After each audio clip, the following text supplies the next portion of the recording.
Ah, voilà, re-salut à tout le monde. On s'est déplacé de quelques kilomètres autour de chez moi. On est venu voir un peu un cadre encore plus joli qui est assez atypique à la région où j'habite, avec beaucoup de vignobles, avec toujours la vue sur le lac.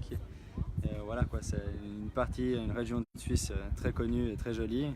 Et on est là pour vous parler encore un petit peu de cette saison que je fais en endurance au championnat de France avec les quelques questions de Rémi Tissier. Justement, la première, pourquoi tu es venu à l'endurance? Est-ce que c'est populaire en Suisse, l'endurance moto?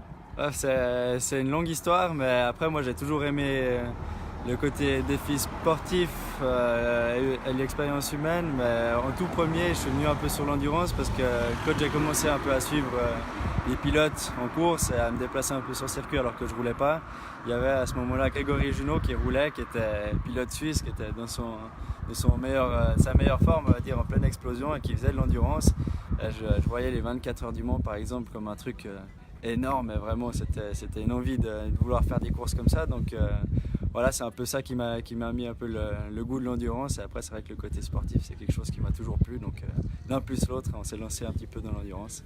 Alors à l'époque, il y a une vingtaine d'années, quand je commentais l'endurance avec Philippe Debarle, Philippe Mondrey, il y avait la fameuse équipe suisse Bolliger. Peux-tu nous parler d'eux? C'est vraiment une équipe traditionnelle du championnat du monde. Ah bah bien sûr, ça fait plus de 30 ans qu'ils font le championnat du monde d'endurance. C'est une équipe suisse-allemande, donc ils ont un côté suisse-allemand qui est très carré, c'est quelque chose de très organisé, avec des motos toujours très performantes et surtout qui tiennent le coup sur une course de 24 heures. À savoir, c'est une petite équipe qui n'a pas beaucoup de budget, ils se battent contre des gros teams. Par exemple, au 24 heures du Mans, où on a réussi à terminer 4e. C'est le team qui a passé le moins de temps dans les stands, donc c'est eux qui ont créé leur système de changement rapide de roues, etc.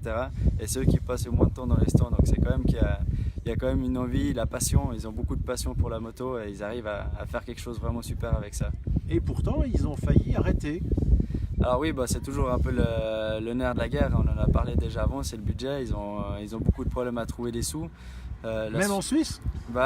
Contrairement à ce qu'on peut penser, la Suisse c'est très compliqué parce que c'est très écologie. On est dans une nouvelle ère qui est tout ce qui est sport mécanique, c'est compliqué à trouver des partenaires. Donc même pour un gros team comme ça, avec des années d'expérience, c'est aussi difficile pour eux. Et ils ont tiré un peu une sonnette d'alarme à la fin de la saison passée.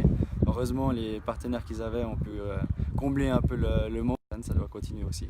Sébastien, vous allez rouler au bol d'or avec eux, avec les Suisses de Bolliger. Et quel serait l'objectif? Podium, c'est compliqué? De toute façon, on sait que podium c'est compliqué, mais rien n'est impossible. Sur une course de 24 heures, beaucoup de choses peuvent se passer. Donc on va faire le maximum, on va rouler le plus vite possible et le plus régulièrement possible. Après, il ne faut pas faire d'erreur. Il y a beaucoup de gros teams, donc on sait qu'à la régulière, quand même, pour aller chercher un podium, c'est compliqué. Un top 5, c'est possible. Et suivant l'effet de course, un podium, au moins, on n'allait pas passer loin, quoi.